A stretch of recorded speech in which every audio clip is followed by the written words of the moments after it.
जय श्री राम दोस्तों। कैसे हैं आप? आशा है आप लोग अच्छे होंगे।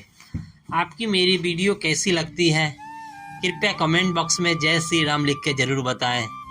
पिछले वीडियो में मैंने कौशल्या कैकेयी द्वारा 2 वर मांगने का कथा सुनाया था आपको ज़रूर पसंद आया होगा। आज उसके आगे की कथा माता कौशल्या से प्रभु श्री राम विदा लेते हैं, ये मैं सुनाने जा रहा हूँ।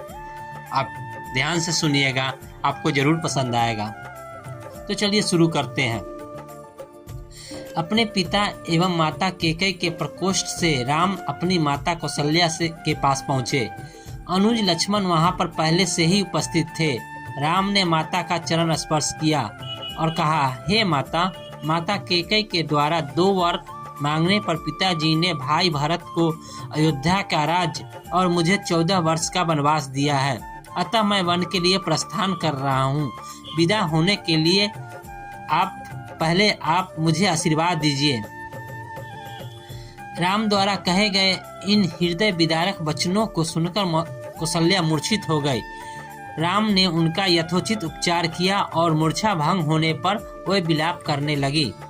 उनका विलाप सुनकर लक्ष्मण बोले, माता, भैया राम तो सद गुरुजनों का सम्मान तथा उनकी आज्ञा का पालन करते हैं। मैं समझ नहीं पा रहा हूँ कि मेरे देवता तुल भाई को किस अपराध में यह दंड दिया गया है। ऐसा प्रतीत होता है कि वृद्धावस्था ने पिताजी की बुद्धि को भ्रष्ट कर दिया है। उचित यही है कि बड़े भैया उनकी इस अनुचित आज्ञा का पालन न करें और निष्कंटक राज्य करें। भैया राम के विरुद्ध सिर उठाने वालों को मैं तत्काल कुचल दूंगा। राम का अपराध क्या है? उनकी नम्रता और सहनशीलता।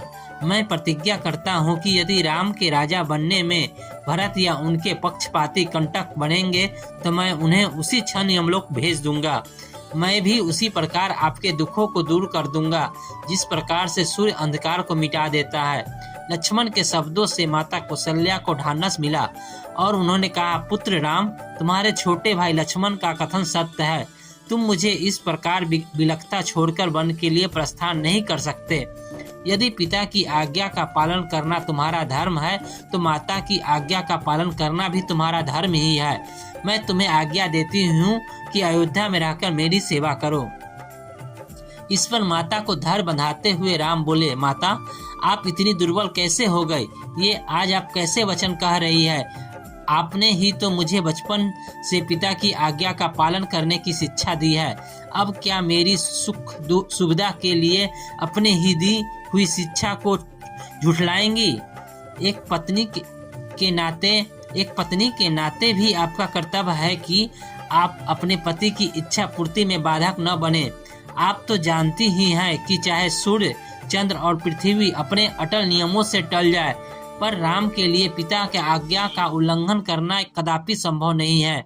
मैं आपसे निवेदन करता हूं कि आप प्रसन्न होकर मुझे वन जाने की आज्ञा प्रदान करें, ताकि मुझे यह संतोष रहे कि मैंने माता और पिता दोनों ही की आज्ञा का पालन किया है। फिर वे लक्ष्मण से संबोधित हुए और कहा, लक्ष्मण, तुम्हारे साहस, पराक्रम, शौर्य और वीरता पर मुझे गर्व है। मैं जानता हूँ कि तुम मुझसे अत्यंत स्नेह करते हो, किंतु हे सौमित्र, धर्म का स्थान सबसे ऊपर है। पिता की आज्ञा का अवहेलना करना मुझे पाप, नरक और अपयश का भागी बनना पड़ेगा। इसलिए हे भाई, तुम क्रोध और क्षोभ का परित्याग करो और मेरे वन गमन में बाधक मत बनो। राम के दृढ़ निश्चय को देखकर अपने आंसुओं को पोंछती हुई कौशल्या बोली, वत्स, यद्यपि तुम्हें वन जाने की आज्ञा देते हुए मेरा हृदय चूर चूर हो रहा है, किंतु यदि मुझे भी अपने साथ ले चलने की प्रतिज्ञा करो तो मैं तुम्हें वन जाने की आज्ञा दे सकती हूँ। राम ने संयम पूर्वक कहा, माता, पिताजी इस समय अत्यंत दुखी है और उन्हें आपके प्रेम पूर्ण सहारे की आवश्यकता है।